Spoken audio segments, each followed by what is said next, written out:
Hey, how's it going? SilverDFanng back with more YouTube reactions. Fat Electrician, the most important website is Craigslist.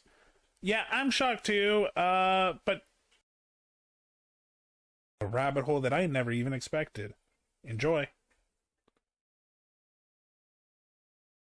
Yes, you read the title. No, I'm...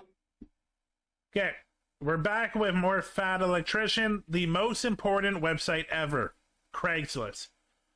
For youngins, Craigslist might be seen as a disgusting nest of evil and just a corrupted website that no one ever uses because it's nothing but, like, just gross people. I'm old enough to know that it was gross and you could get some really cool shit for cheap. not kidding. I'm going to prove it to you. Today we're talking about the most important website ever created and one of the most ethically ran businesses on the face of Ethically? Okay, now I really have questions. the earth, Craigslist. I'm sorry, what? Okay, look, I'm gonna be honest with you. Usually this is part of the video where I have like a cool hook or a cool statistic that pulls you into the story and makes you want to know more, so you sit through my ad and then continue watching the video. I don't have that. It's just gonna be unhinged the entire time. So let's get the ad out of the way. Delete me. What's this? It's the new Mustang Arms Chesty AR-15. Ooh, Awesome. that it is awesome. No, but it should be. Damn. What's this? This is the world's largest commercially sold zip tie that I got drunk and bought. Okay. I kind of need that zip tie. For no reason, I just want to own the biggest commercially sold zip tie. It would be on my table and people would be like, what's this? Ah, thank you for asking. That's the biggest commercially sold zip tie in the world. And then they'll be like, you're an idiot. I know. One night. What? All right, you guys know the deal. Delete me. Online subscription model. You give them money every month. They turn around and make sure that data brokers on the internet aren't selling your personal information. What does this actually do in practice? It gets rid of a bunch of robocalls and spam emails. And on top of that, your personal info isn't just floating around the internet for anybody to be able to buy for a couple of bucks. I really hate that this should just be not happening. That, like, this is where courts and like governments should come into play, but no, they're bought out by, well, the companies that are selling our stuff. So guess what? There needs to be another industry just making sure that like the other companies don't manipulate your information. I hate that this exists. It's a good product, but I hate that it exists. Ken, I know what you're thinking because I thought the same thing. I don't want to give Incoming delete me at all my break. personal information either. I'm trying to get my personal information off the internet. Why would I give it to an internet company? You don't really have to give me your personal information. It's honestly kind of creepy. I gave them my name and my email address, and that was it. They came back to me a couple days later and was like, is this your address or one of your previous addresses? It was. Is this your mom's full name? Uh-huh. Is that your dad's full name? Uh-huh. Are you related to this person? Did you go to this high school? They knew everything about me and knew exactly who I was just by me giving them my name and my email. All I had to do was answer. It's disgusting. It really sucks what companies do with our information. It stuns me that this is our reality. A couple of yes or no questions as to whether or not that was in fact me, which it was, at which point they're like, cool, go ahead, pay for our subscription service. We'll go to all the data brokers where we found this information and force them to delete it. And as long as you keep being a paying member, they will continue to monitor all of these data brokers for your personal information. And if these data brokers do acquire it again, they will force them to delete it again. In my opinion, it's definitely worth it. I've been using them since before they were paying me to talk about them, and I'm going to keep using them after they quit paying me to talk about them. If you want to give it a try, I'll have a link and a discount code down below. Let's get back to the video. Okay, full disclosure, was not planning on making this video. I needed to buy a couch, and I went on Craigslist to do it. Buh! I thought you were a big YouTuber, and big YouTubers make a bunch of money. Why can't you just buy a new couch? Buh! Because I wanted to blow this one up with tannerite, and buying a new couch didn't seem financially responsible, okay? Quit interrupting my story. Anyways, I need a couch. I go to Craigslist. Seems like a normal thing to do. I'm scrolling through Craigslist, and then it dawns on me, this website has not changed in my entire life. I've been perusing Craigslist since I was in middle school. Nothing about this website has changed. It never changes. It is the same font, the same stuff. It is the Wikipedia of shady shit. whatsoever. And then the voice in the back of my head is like, how the fuck does Craigslist make money? I mean, think about it. I've never seen a single like targeted ad, like, you know, you get ads on my YouTube videos, you get ads on Facebook, Instagram. They don't have that. There's never been the pop-up being like, hey, give me your email and your personal information and save 10% off your next purchase. They're not selling my personal information. They've never made me pay to use the site. They've never asked me for anything. How are they making money? And at first I start thinking maybe it's like a public service type thing, you know, like Wikipedia, like maybe some people donate just to keep the website up and running, at which point I'm like, maybe I should donate to Craigslist. I've been using it enough. I probably do owe them a little bit of money to keep the site running, you know, pay it forward, if you will. So then I Google it. How much money does Craigslist make? They make anywhere between $300 million and $1 billion a year, and they only have 50 employees and an 80% profit margin, okay? That's like... Wait. 1995? I knew Craigslist was old. I didn't realize it was that old. Jesus.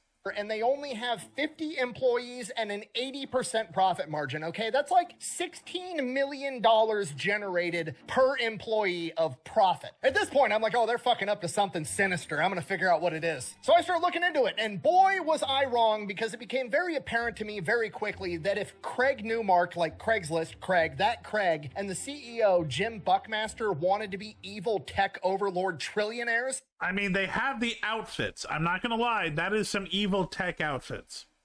they absolutely could have been. Okay, and this is why it's the most important website in the history of the world, all right? If you're a normal person doing normal people things on the internet, almost every website and every service you use online is a single idea that was ripped off from Craigslist and then over monetized and used to exploit you to make billions of dollars. And if Craigslist wanted to do it first, they absolutely could have. And the only reason they didn't is because they looked around and they're like, I mean, we're making hundreds of millions of dollars and we're not screwing over literally anybody. What if we just keep doing that? And that's what they did. Okay, I'm getting ahead of myself. We're just going to take it from the top. 1995, Craig Newmark, the guy that founded Craigslist, is living in San Francisco. He's a super nerdy dude, like pocket protector, glass. You didn't have to tell us that. We can see from the pictures he's a super nerdy dude. He looks like one of the two members of Flight of the Conchords. With the tape. Nerdy, he's computer savvy, not that great at making friends. So he made an email list for his like local San Francisco area where he would just blast out an email for all kinds of different social events like art viewings or tech meetups or whatever. Any social event that you wanted to promote, you could send it to Craig and he would blast it out to all of his followers on this email list that would affectionately become known as Craig's List. He said it! And he pretty much just did this to help him and other people go out and meet and make friends. And he's just like doing this on his own free time. He's still working a full-time job, managing this massive email list. And by 1996, it becomes too much. So he makes Craigslist, as we know it today, the website where he basically allows people to just upload all the details of their current event. And everybody knows they can go to Craigslist.com and they can look up all the different social events themselves. So he's one of the first, if not the first website to allow users to create posts to promote their social events to get people to interact with each other, which arguably makes it the first social media ever. Which is pretty cool. I'm sorry? Yes. And it's the purest form of social media. Here's the plan. You come to my platform, you meet people, you leave my platform, you go meet the people in real life. Okay, then Facebook, Meta, X, Instagram, all these other social medias took that concept of like, oh. MySpace doesn't even get a mention. Poor MySpace.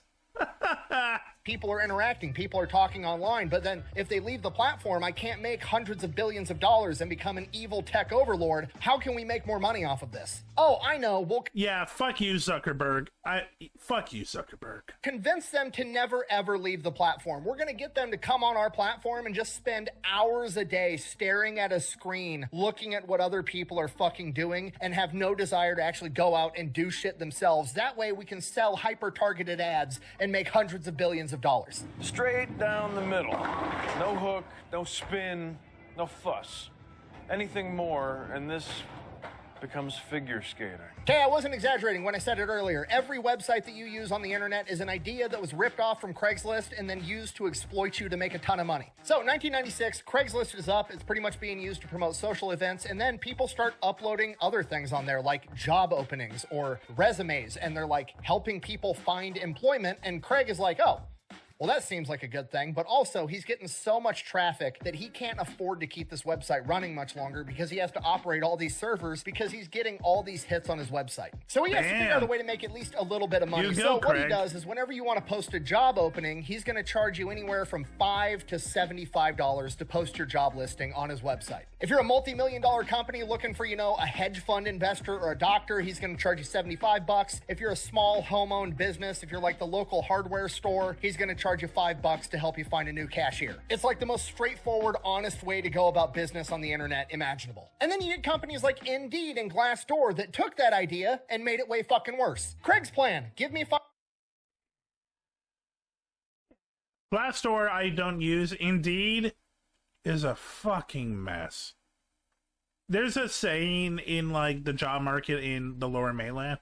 Indeed is useless. It is pretty much Tinder for jobs.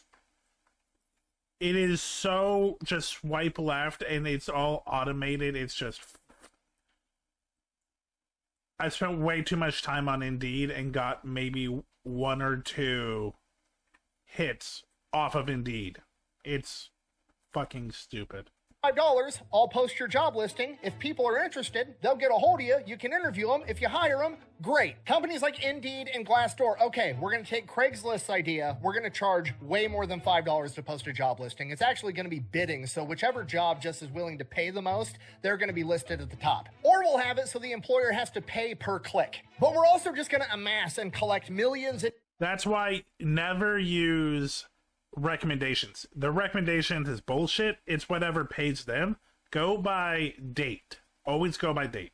Millions of resumes and credentials from potential employees, and then we're going to use that data and sell it to massive employers. That way, if we get data that shows, like, I don't know, people with master's degrees are willing to work for a job that only pays $19 an hour, we're going to be able to turn around and sell that information to these massive employers. That way, they know how little they can pay people, and we're actually going to be able to make a ton of money by selling this information to that employer, and then that massive employer is going to be able to underpay a ton of people, driving down wages across the entire country. Fuck you, Indeed. I didn't know that part. I kind of could have guessed, but fuck you, Indeed. And the best part is like Glassdoor. half the job listings don't even actually exist, or they're ghost listings that have already been filled internally, but we're not going to tell anybody that, so they still give us all our personal information, so we can turn around and exploit people that are looking for work by selling their personal data. Yeah, I'm telling you, whatever you do on the internet, Craigslist did it first. Wait a minute, why did you create that guy? I didn't. Anyways, the website just keeps growing. Eventually, he's got to start hiring people to help him. He ends up having 9 employees working out of his apartment to run this website. And it just keeps growing. People start posting more shit. Pretty soon, people are posting rental houses that are available or houses that they're trying to sell. Again, same super straightforward business model. Give me $5, we'll throw your house up on the internet, we'll help you sell it. Okay, literally like the first website on the internet that allowed a home seller to connect to a home buyer by looking at pictures on the internet of the house, and then they talk and meet in the middle. They go look at the house, they buy the fucking house, and then they don't have to give the real estate agent 6% of the value of their property. That's true. Real estate is also a shady well, I don't think anyone's surprised, but yeah, real estate for so many reasons is just shady. If you're a real estate agent, you have very little morals. Wow, what a great idea. And then Zillow and Redfin and Realtor.com come along and they're like, hey, let's do the same exact thing. We'll make the website a little bit prettier and people can go on the internet and look, and then we're not going to connect them with the buyer. No. We're going to harvest their information and then turn around and sell that information to the real estate agent, and we're going to sell it to the real estate agent for anywhere between like $500 and $1,000 per lead. And then that's going to get baked into the real estate agent cost, which is already 6%, but now it's going to be even more because they have to pay this extra fee, and we're going to raise the prices of houses all across the entire fucking country. This is the worst. Which is something that Craigslist totally could have done if they wanted to, but they were fine just making $5. Okay, do you understand? Craig literally gave you a way to circumvent having to pay real estate agents 6% of the value of your entire This is all true, but I hope he does talk about why a lot of people are afraid to use Craigslist, because there is a real good reason that people are scared of using Craigslist. But let's see. House, and nobody likes using it because the user interface isn't pretty enough. It's insane. There's another reason, Mr. Fat Electrician. There's another reason. Which, to be fair, I kind of understand. I mean, look at Craigslist. If it were any other website on the planet besides Craigslist, you'd take one look at this and be like, that's a fucking scam. I mean, if we're being honest, Craigslist looks like it was made by a guy they hired off of Craigslist. You want to know why? Because that's exactly what happened. 1999, Jim's looking for a new employee, starts pulling up resumes on Craigslist, finds Jim Buckmaster, hires him. Dude's an absolute killer, comes in, starts expanding Craigslist into other big cities all across the United States, starts adding all kinds of categories. He adds all the forums where you can have discussion, expanding their part of their social media. He starts adding all the different for sale sections where you can sell your used cars and everything else. He starts expanding absolutely everything. He even gives it its search engine. Yes, Craigslist had a search engine before Google even fucking existed. True. He basically came in and created the Craigslist that we have today, quickly became the CEO, and he gave us the glorious for sale section on Craigslist where people can go and sell all their shit or give away their shit for free. And guess what they're going to charge for it? Absolutely nothing. It's free. I have sold a bunch of shit off of Craigslist, and I've bought a bunch of shit off of Craigslist. They were making enough money off of the real estate listings and the housing listings. I think they charge a certain fee if you're an actual car dealer selling your car, but if you're just a private person trying to sell your car, it's free. Everything else is free. You want to sell anything else on the internet like that, you're going to be paying a subscription fee and they're going to charge you a percentage. You want to sell your stuff on Shopify, congratulations. You're paying me X amount of dollars a month no matter what. The only other one is Facebook Marketplace. Believe it or not, fuck you, Zuckerberg. Facebook Marketplace is actually not bad. And I'm taking like a 2 to 3% flat rate of everything you sell. Same thing with Etsy, same thing with eBay, same thing with Amazon. You're giving them a percentage cut of everything you sell. Craigslist, free.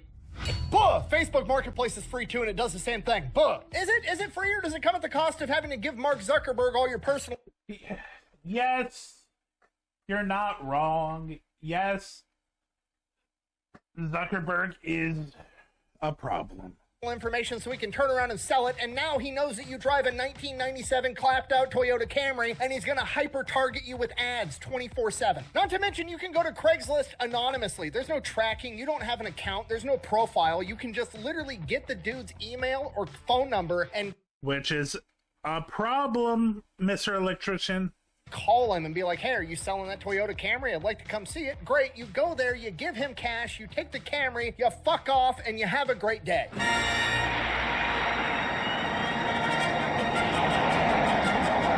I don't need to know that guy's name. He doesn't need to know my name. I give him money. I buy the car. I leave. That's the end of the story. Or I can do it on Facebook Marketplace, and then he gets curious, and he decides to click on my profile. And now he knows what I look like. He knows what my wife and kids look like. He knows my last name. He knows where I work. He knows all kinds of personal information about me. And just, no thank you. It's completely unnecessary. Craig did it first. He did it for free, and he did it better. Speaking of clapped out Toyotas, Jim Bucknell, when he was adding all these extra features and forums and discussion things on Craigslist, decided that he had a good idea. He was going to take the best, funniest posts in Craigslist history from all across the world, and he was going to archive them in the best of Craigslist section, and the funniest fucking ad of all time is in there for a Toyota Corolla.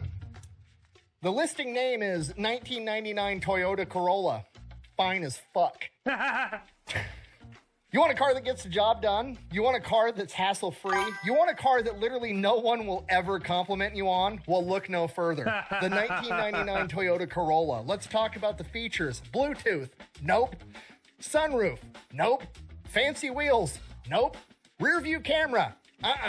But it's got a transparent rear window and you've got a fucking neck that can turn. Let me tell you a story. One day my Corolla started making a strange noise. I didn't give a shit and ignored it. It went the fuck away. The end. You can take the engine out of this car, drop it off the Golden Gate Bridge, fish it out of the water 1,000 years later, put it in the trunk of the car, fill the gas tank up with Nutella, turn the key, and this puppy would fucking start right up. This car will outlive you. It will outlive your children. Things this car is old enough to do. Vote. Yes. Consent to sex. Yes. Rent a car. It is a car. This is fucking awesome. I love it. This car's got history. It's seen some shit. People have done straight things in this car. People have done gay things in this car. It's not going to judge you like some fucking Volkswagen would. Interesting facts about this car. The car's exterior color is gray, but the interior is also gray. The owner's manual, oil is listed as optional.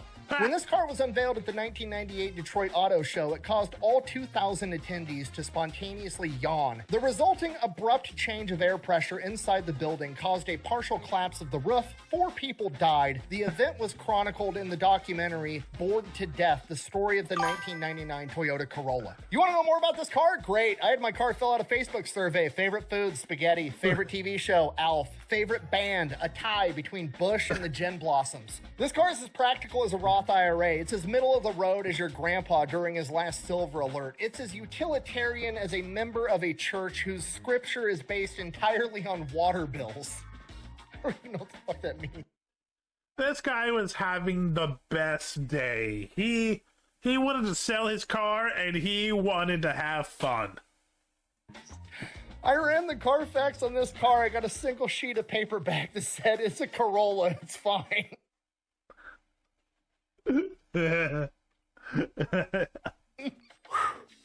Let's face facts. This car isn't going to win any beauty contests, but neither are you. Stop lying to yourself and stop lying to your wife. This isn't the car you want. It's the car you deserve. The fucking 1999 Toyota Corolla.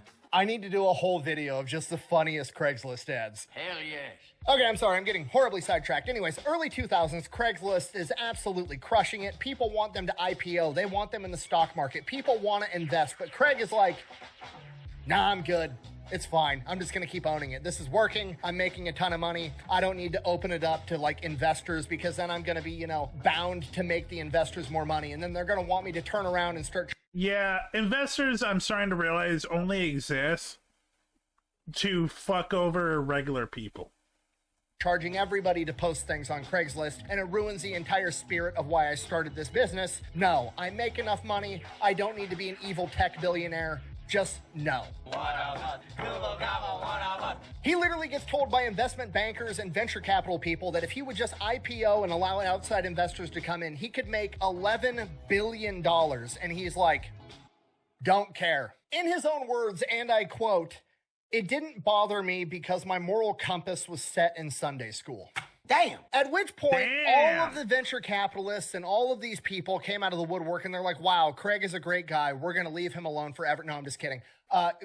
eBay tries to buy him out. He says no. And then eBay brute forces their way in. One of the first employees for Craigslist got paid in equity and he owned like 25% of the company. And he was disgruntled because he obviously wanted to sell out and make billions of dollars and Craig wasn't going to let him. So he turned around and sold his 25% share in Craigslist to eBay for $32 million. To be fair, there is several different... Name him.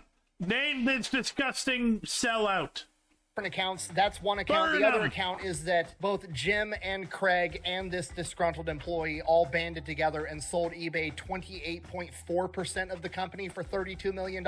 And that the reason that Craig allowed it was basically to offload this disgruntled guy that was already upset. And he saw there may be some strategic value with eBay. And allegedly eBay had made a bunch of promises that they weren't going to try to change Craigslist. Regardless of which one of those two scenarios it was, eBay comes in. They're now a board member sitting on the board because they have this huge share of Craigslist, and they immediately start trying to change Craigslist so they can make a ton of more money. And Craig, not having that shit. Absolutely not. You gonna get away with it? Not up in here! Not up in here! So, because eBay couldn't make Craig utilize Craigslist to make more money and exploit people, they turned around, and because they were sitting on the board, they had access to all this private personal data, because Craigslist to this day is still a private company. We don't actually know how much money they make. These are all like projections and hearsay, so they're super private about all their information and their internal workings. So they gather up all this information and then turn around and start a website called Kijiji, which is a knockoff. You pieces of shit. Oh, fuck eBay. I know what Kijiji is. I didn't know about this. Oh, those slime balls.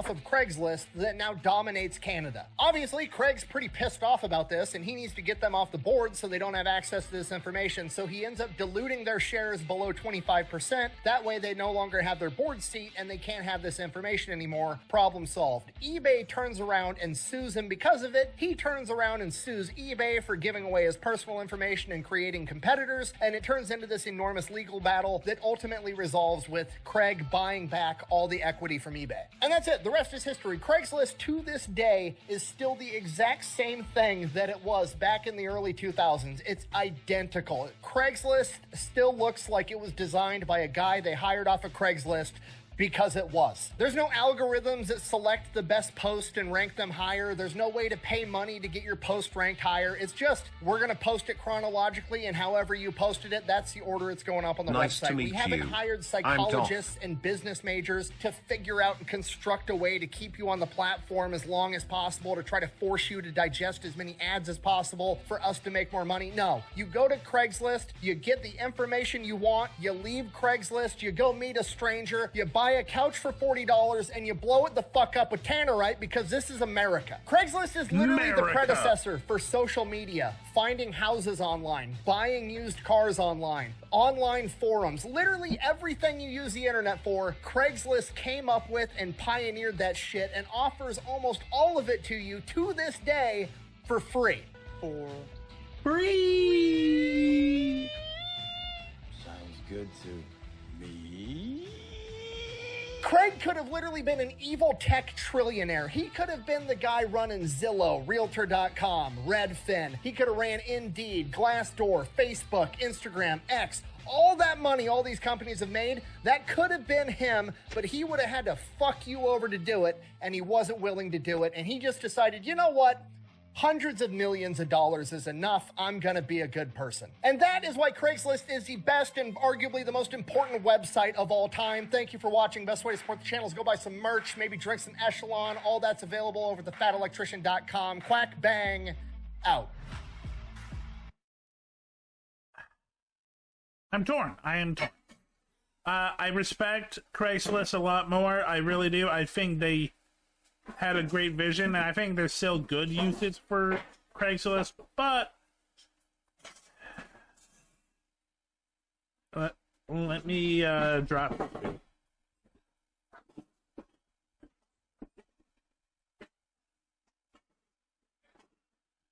2011.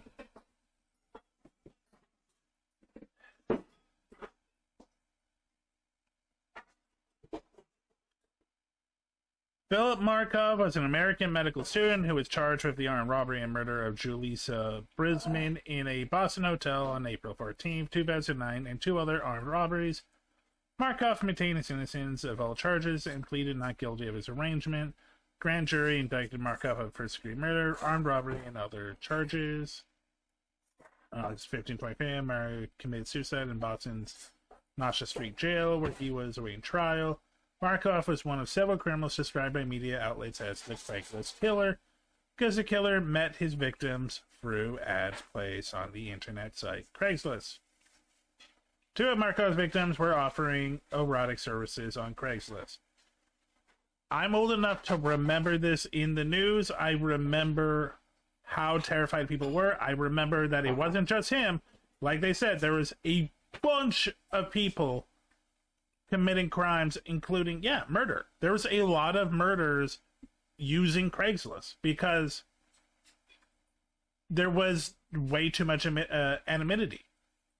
You didn't know who that was, and it was scary as fuck. Like, everyone knew, like, you do not go to someone's place. You meet them at a busy location. You do not walk off of them. And a big reason for that is these Craigslist killers from 2008 to like 2013. It really did fuck with Craigslist a lot. Like, it's not Craigslist's fault, but sadly their website and part of its charm was used against them. And me, and I know a lot of people, it kind of soured using Craigslist at all. to the point where, yeah, I still probably am going to use Facebook Marketplace, even though, yeah, fuck Zuckerberg. I hate him. But he's not going to murder me. It sucks. It really does, because Craigslist does seem like a good website.